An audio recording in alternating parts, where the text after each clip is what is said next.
Sudah berkeluarga, ada kerja dari jam 7 sampai dengan 3. Bagaimana ya caranya tetap bisa buat video YouTube? Yang satu video itu bisa menghabiskan waktu sampai dengan 8 jam.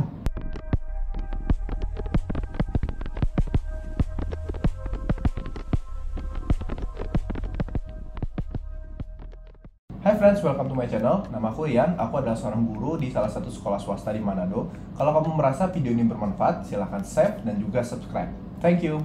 Jadi di video kali ini aku akan membahas gimana cara aku untuk menjadi lebih produktif. Nah, sebelum nanti kita membahas gimana caraku untuk menjadi lebih produktif, aku juga akan menjelaskan apa sih arti produktivitas itu dan kenapa kita itu harus produktif. Seperti biasa, di bawah ada timestamp, kamu bisa loncat ke bagian yang kamu mau, atau kalau kamu mau menyaksikan dari awal sampai akhir juga boleh. So, tanpa berlama-lama lagi, let's dive in.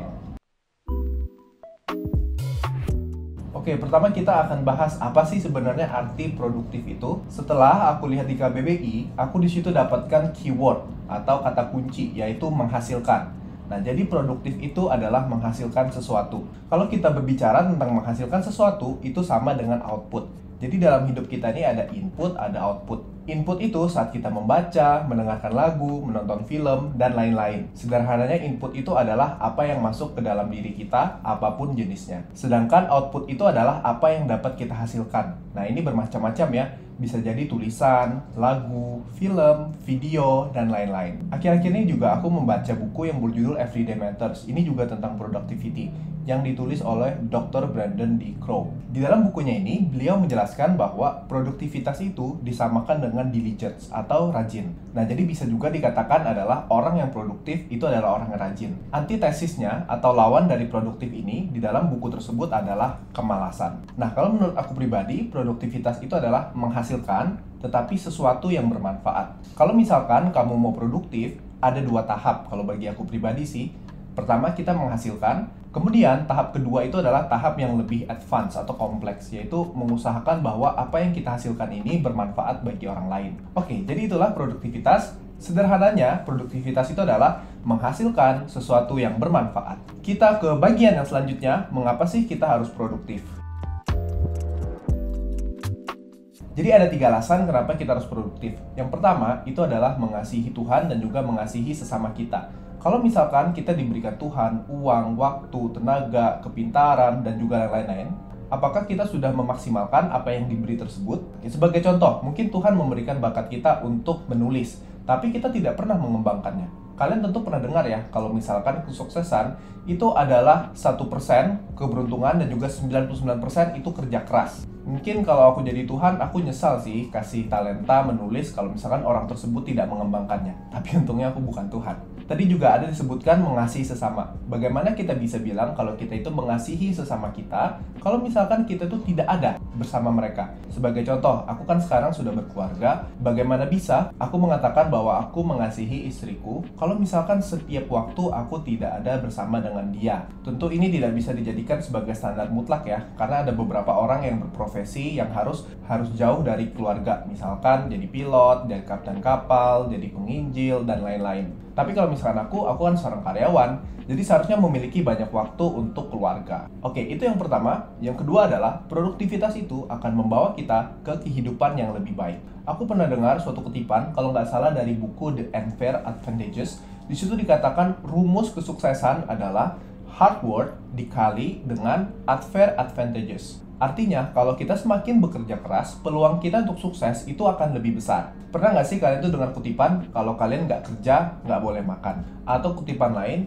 diligence leads to abundance, while laziness leads to poverty. Jadi itu ya alasan kedua, kalau kalian mau kehidupan yang lebih baik, kalian harus produktif, mau nggak mau. Nah, sekarang di Instagram, aku itu sedang membahas tentang productivity. Kalau misalkan kalian tertarik untuk melihat materi atau quote yang aku post tentang productivity, kalian bisa berteman dengan aku di Instagram. Alasan yang ketiga adalah untuk menginspirasi orang lain. Sebenarnya untuk menginspirasi ini sebenarnya tidak wajib ya, tapi kalau misalkan kita menginspirasi orang lain, tentu itu akan mengubah hidup orang lain. Contohnya, kenapa sih aku buat YouTube ini? Itu alasannya adalah karena aku terinspirasi dari salah satu YouTuber favoritku. Dia itu orangnya sangat produktif dan juga hasil videonya itu juga sangat keren. Dan itu juga sebabnya kenapa di YouTube sekarang tuh banyak sekali video tentang inspirasi yang intinya itu untuk menolong orang lain, membantu orang lain untuk mencapai hidup yang mereka itu inginkan. Nah, aku juga berprofesi sebagai seorang guru. Harapannya dengan video-video YouTubeku ini akan menginspirasi untuk anak-anak kalau mereka nanti ingin menjadi YouTuber. Oke, jadi itulah 3 alasan kenapa kita harus produktif. Kita ke bagian yang selanjutnya.